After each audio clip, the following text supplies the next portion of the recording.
سے حسد مت کرو۔ آپ دیکھیے کہ جب شہوات عام ہو جاتی ہیں نا تو حسد کا کلچر عام ہو جاتا ہے، پھر انسان دوسروں کی خوبصورتیاں دیکھ کر اور ان کے کپڑے دیکھ کر اور ان کی نیلی پیلی آنکھیں دیکھ کر حسد کرتا ہے۔ آج ایک رپورٹ کے مطابق ینگ بچیوں میں ڈپریشن کیوں ہے؟ کیونکہ وہ اپنے آپ کو کمپیئر کرتی ہیں دوسروں سے۔ یہاں میں ضرور ایک بات کہوں گی کہ نیلی آنکھیں یا گولڈن بال ہونا ہی کوئی نعمت نہیں ہے۔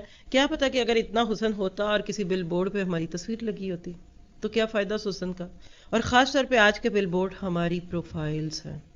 ضرورت ہے اس بات کی کرنے کی کہ نہیں، جب بہو بیٹیاں مائیں بہنیں ان کی تصویریں غیروں کے لیے اتنی اویلیبل ہو جائیں کہ کسی دوست کے پاس آپ کا نمبر ہے تو اس کی آئی ڈی سے اس کے بھائی اور اس کے گھر والے آپ کو دیکھیں۔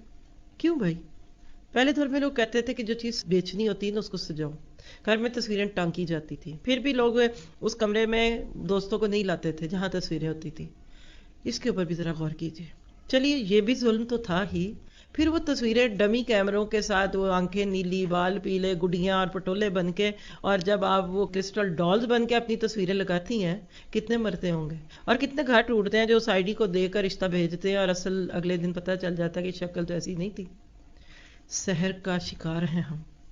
آج ہماری بچیوں کو سجنے کا، سنورنے کا یہ سارا کچھ اتنا شوق ہے، سب کو ہوتا ہے بچپن سے، سب کو، آپ کی نانی کو بھی تھا، دادی کو بھی تھا، بٹ obsession نہیں تھا۔ کہیں کاسمیٹولوجی اور کہیں شکلوں کو سجا رہے ہیں اور کہیں اس کے جسم سے کچھ نکال رہے ہیں اور کچھ بھر رہے ہیں اور کچھ اور سکن کیئر کے نام پہ کبھی جا کے ڈرماٹولوجسٹ کو تو دیکھیے کتنے وہ مصروف ہیں، اور میرا خیال ہے لاکھوں روپیہ لے کر آپ کے پاکستان کے ملکوں میں سے بھی لوگ جاتے ہیں بغیر۔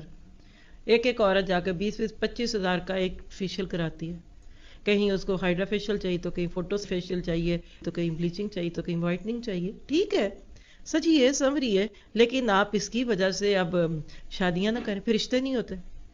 ذرا سی عام شکل کی واجبی لڑکی اس کا رشتہ ہی نہیں ہوتا، کیونکہ ماں چاہتی اب وہ پلاسٹک کی ڈال ملے، پھر وہ پلاسٹک کی ڈال آ کے گھر میں روٹیاں بھی پکائے گی اور کپڑے بھی دھوئے گی، تو سارا کچھ تو آپ کو نہیں ملے گا نا۔